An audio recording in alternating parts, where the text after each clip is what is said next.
The 360 on Energy and Carbon, hosted by 360 Energy. On today's episode, we are joined by Gary Holden, Managing Director at Lodestone Energy. Over the last 25 years, he has been President or CEO in a variety of energy companies in New Zealand and Canada. He is a founder and Managing Director of Lodestone Energy, a solar-based generation company in New Zealand. He has been a leader of energy organizations since the mid-1990s. He has led the development of wind, solar, natural gas, and solar projects in New Zealand, Canada, and Australia. He has been a prominent advocate throughout his career on topics such as market development, deregulation, renewable energy policy, environmental policy, retail energy marketing, and transmission policy. Now let's get into the episode with Gary. Back, Dave and John. Great to be back. It is spectacular to be back. And today we're joined by our guest, Gary Holden, Managing Director of Lodestone Energy. Welcome, Gary. Thank you. Pleased to be here. For our audience, Gary is a Canadian, but he is doing work abroad, and this is why it will be a treat to listen to Gary's knowledge and experience. Certainly, you'll hear his background, but we're so fortunate to have him because he's in New Zealand and doing work there. And so we're pleased to have him to talk about what he's learning from New Zealand versus his work when he was in Calgary. So, Gary, thank you for this. And I'll kick this off for you. And that is, what would you define as the energy transition? Like, why is it required, do you think? Well, look, I've always felt that the word transition was maybe a little bit too short-term thinking. I sort of think of the electricity market as something that has a very long time span, and it evolves over very long periods of time. And we know this because we started out with hydro, then we migrated to kind of baseload coal and nuclear, and then we went to gas, and then we went to combined cycle gas, and then wind and solar came along. And each one of those technologies always had some kind of benefit, whether it was a cost benefit or environmental benefit. And it really is the policymaker's job all through that process to incent the right technologies to come in. And so when I think about the transition today, I don't think of it to be that different than when all we had was hydro and we needed a whole lot of energy. And so we came up with baseload coal, and then baseload coal was a problem because it ran all the time and it didn't load fall very well. And we had to invent all these ways to integrate coal, and policymakers scrambled for 10 years to integrate that. And then when natural gas came along, we saw all kinds of advantages to, shifting from baseload technologies to combined cycle, and we wrote all kinds of rules for that. And then climate change became a problem. And the thing that resonates with me there is, we used to make electricity with oil until we realized that oil threw off a whole lot of sulfur. And so we put a price on sulfur dioxide. And as soon as we put a price on sulfur dioxide, we got rid of oil as a generating technology. And so now we have a price on carbon, and we're starting to say, okay, now there's a price on carbon. We got to get rid of carbon. What do we do about it? And then the challenge now is, how do we integrate solar and wind to dovetail back to the very beginning when we just had hydro, and put those three together to create the solution? And so I just see it as an evolutionary thing. We just need to think a lot harder now because the world is so much more complicated. The rules are so much more complicated.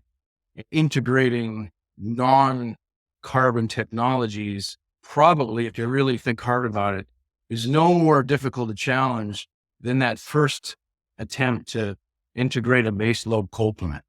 And so I think of it as it's just a job that we do as a policy group to kind of get the outcome we want. Thank you for that. I'm going to add one bit in here. On our day of recording, we're suddenly seeing the word transition coming out of Dubai, because we're not going to have a fossil phase out or phase down or whatever, but we're going to be transitional. And for our listeners, we're going to be discussing that in more depth later on. But I think what I'd like to know, I find this interesting because normally on our podcast, I'm giving the overseas view because I'm not in North America. But, I'm really being trumped here because we've got somebody who's speaking to us the following day. So they're a day ahead of us in what's happening, and they're also in a country that's doing things differently. So, Gary, the question I would like to ask, what does the energy transition look like in New Zealand? Well, it's really quite lots of people think of New Zealand's process here as kind of a poster child of how kind of a bigger vision over a longer period of time works. And, I had the good fortune in the mid 1990s when I was living in New Zealand to sit on the Wholesale Market Development Committee to design the rules of the market in anticipation of two big things. One was deregulation and just getting customers to be involved and creating choice and getting all of the mechanisms so that an independent entrant that had a generation idea, it could have been, we didn't think so much of solar in the 1990s, but we certainly thought of a whole lot of other distributed generation technologies that were likely to come, and finding a way for them to enter without having to overcome the barriers of a fully regulated market. We had to think about that. And we had to think also of, it was the beginning of the climate conversation in the 1990s. And we had to think about, well, how would we price carbon if we had to? And so the half-hour market has a mechanism to integrate the imposition of a carbon cost on fossil fuel. And so back in those days, we didn't have a full picture of how the world would look in 2020, but we felt that if it had some fundamental foundation, that if the world were to change, then the rules would be able to adapt to that. And I can't tell you how exciting it is for me to now kind of be on the doorstep of those thoughts back in the mid 1990s. And now I'm building solar farms and I'm selling electricity to customers on bilateral contracts and using half-hour pricing and using nodal pricing and using the ability to undercut carbon-laden coal plants pricing and do it all in a competitive environment to implement the transition. And to the pleasure, and you can imagine the excitement I've had where you kind of are painting the picture and then are able to, after a long period of time, it's been 30 years now, after 30 years to actually use all of the tools that were put in place back then. So to me, that transition it's a long art. It has to be very thoughtful. It has to be, one of the things we did back in those days is leaned heavily to not having the end answer, but leave an open door for a number of outcomes. And that turned out to be very prophetic and it's working extremely well because we can see 100% renewable energy around the corner. We're thinking we could probably be there by 2030.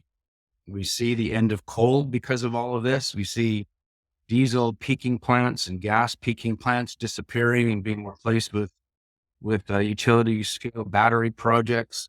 Like the whole thing is actually completely unfolding the way it should, without government subsidy, without a regulator forcing it to happen, without somebody sitting in a room and mapping it all out. It's free market. It's customers making choices. It's innovators making business plans around good ideas. And it's quite an amazing story. Thank you. I was listening as you're talking and I'm thinking, you should be in Alberta again and talking to your premier about what you just discussed, because she says it's impossible to do. As you know, that's not true.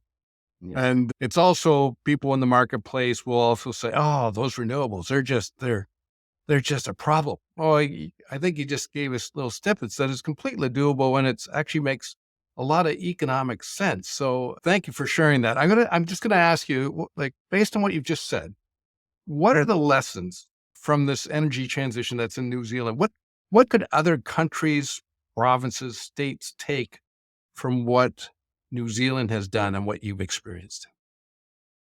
I think, it's very specific to the market you're talking about. I kind of look at, New Zealand had a certain challenge. Our challenge is we've got two big long islands separated by an ocean. We needed to have an undersea cable to connect the two.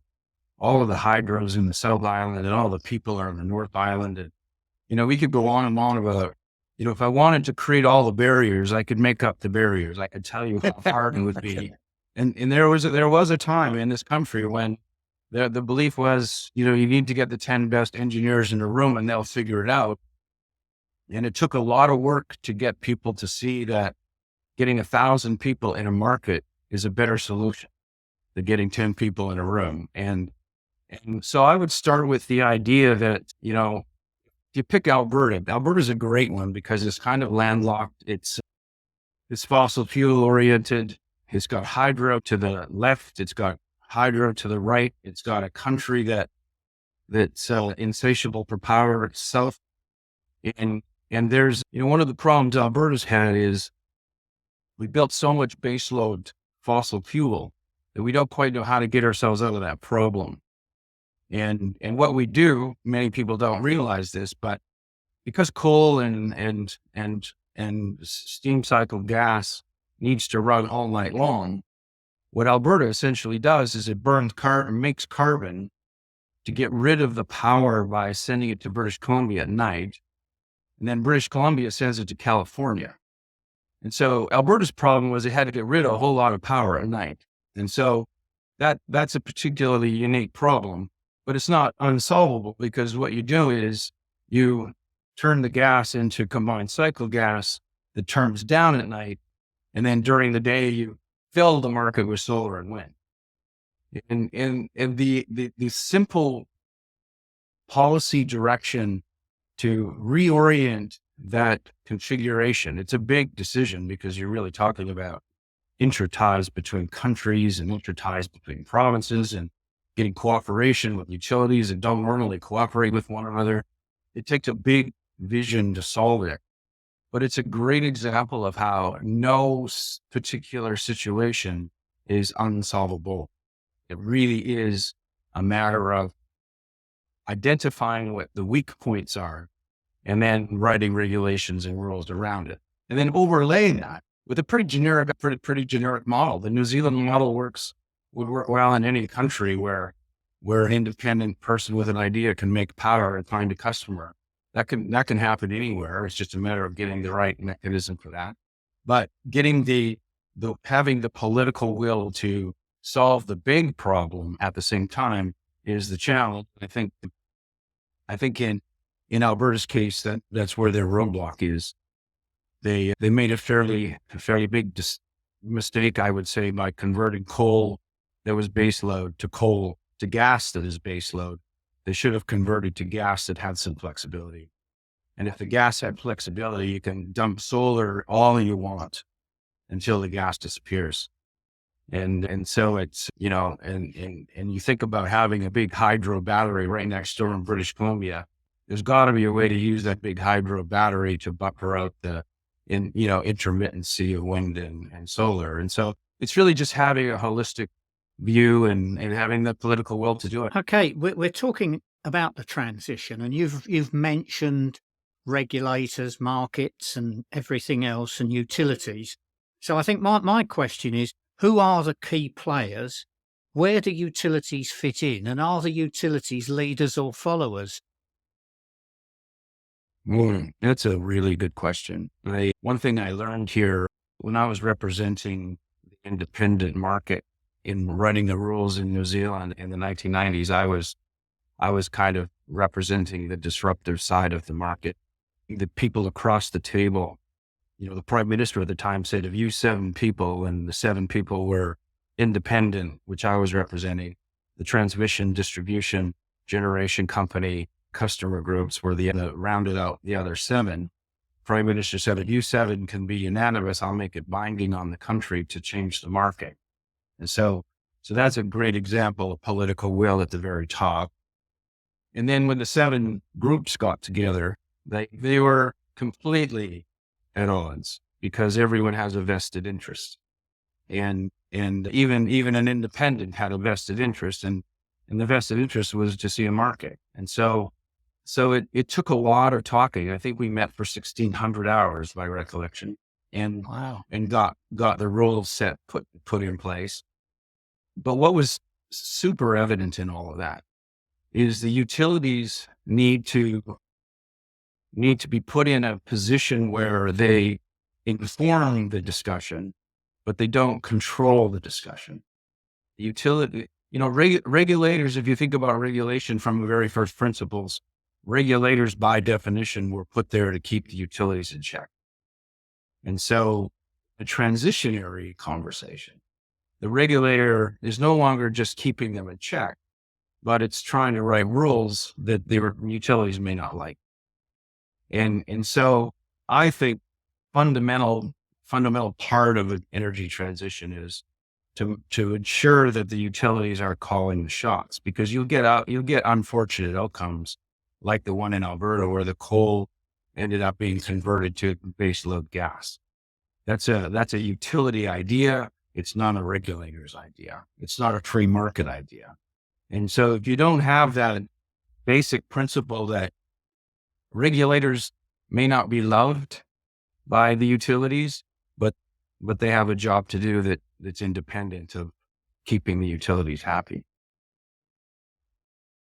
Can I do a follow up on that, Gary? It's a little off script, but based on what you've said, and to be fair with the audience, I formerly, many years ago, worked for utilities. So, but do you think because of this requirement where we're going to be, looking at doubling, maybe tripling our electrical load or infrastructure, do you think utilities can change or will change? Because they'll have to change quickly. Like there'll have to be something disruptive to make them move quicker. Because I fear they won't move quick enough. Yeah. Well, look, if you let them decide, it'll be slow because, they have balance sheets to protect and no group of managers want to be known as the ones that cause the, disruption to the earnings or whatever the impact might be. Right. But look, change can happen very fast. You think about just putting a carbon cost on fossil fuel caused almost immediate reaction. You start pricing carbon, and all of a sudden, wind farms are popping up, solar farms are popping up. Combined cycle gas is, instead of choosing an inefficient plant, you want a more efficient plant. Every little decision gets influenced by that. And it was something Alberta did quite early. It was quite an innovative thing. They kind of lost the plot along the way, but the idea was right. And so I do think you can do things that are very transparent, very high level, that don't look too draconian. In New Zealand, we have a price of carbon. We're pricing carbon every half an hour, and it goes into the electricity price, and it's having its effect. It's triggered, grid scale battery projects to occur because diesel costs are so high. And so I think things can happen fast, but you just have to kind of have a big plan and stick to it.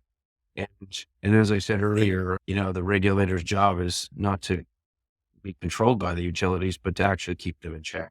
Thanks for a great episode, Gary. To end off this episode, what is the biggest takeaway for our listeners? Well, I think hopefully in the short time we were able to kind of bring out the fact that a market like New Zealand is something to look at as a bit of a model. I think it's particularly amazing on how quickly we've got things, and the fact that we can pay to 100% renewable energy future should be inspiring for other markets. We're an island. We don't have any interconnection with other markets. We have to solve the problem all by ourselves. And so we know what those challenges are, and we undertook it, and it's taken 30 years. It's a long vision, but it's hopefully inspiring for others. And the second thing, I guess, is just that the evolution of technology into electricity it doesn't have to be seen as if someone's losing and someone's winning. It should be seen as it's an evolutionary path. We just have to integrate the rules around the technology as it happens. Ultimately, the world has to electrify everything. To drive on electricity, we have to heat water on electricity. We have to heat homes with electricity. And finding the ways to do that over a long period of time is challenging. But I think, you can do it if you put your mind to it. And that's the message I'd like your listeners to have. Thanks for that, Gary. John, what's your biggest takeaway? I think Gary touched on something that we've talked about before, and I think it's really relevant. There's nothing new about an energy transition. We've been doing energy transitions, but they have been somewhat in the background, and I don't think politicians and the public have necessarily seen them. And the fact that we can successfully do them, I think the point about political will being necessary, I think that's there, but I don't think we rely on the politicians to make it happen. Thanks for that, John. Dave, what's your biggest takeaway? Gary suggested that it was really policy, that the policy had to be set right, and that you had to have, which was at the time he was conveying, the prime minister was like, this is like, get at it, fellas or folks, let's get at it. So he was, gave the go ahead or approval to do so. And then you bring the right people in with the right mindset that actually see a win-win associated, not pitting against each other. And unfortunately, from what I see throughout Canada, that there's always finger pointing, like, oh, those renewable folks or those nuclear people, or, everyone's pitting each other when really we should be in the same room trying to figure this out collectively and moving forward. And it seemed to me what Gary experienced and has been involved in, now he was saying 30 years, we're going to have to move much quicker here to actually make things happen. So I think there's significant lessons that can be learned. And Gary, I thank you for your time. And I know you speak often about this. I hope people continue to listen to what you have to say, because there's a lot to be learned from your experience. So thank you for that. Yeah. Thank you. All right. Well, thanks, Dave, John, and Gary, for a great episode. Talk soon. It's been a pleasure. Thank you. That's all for today's episode of the 360 on Energy and Carbon podcast. Thanks for listening. Make sure to check us out on our website at 360energy.net and follow us on LinkedIn at 360 Energy Inc. Tune in to our podcast on Apple Music, Spotify, Anchor, or other listening platforms by searching the 360 on Energy and Carbon. You can watch the video recording and subscribe on YouTube at 360 Energy Inc. Email us your feedback at podcast@360energy.net or comment on our LinkedIn posts.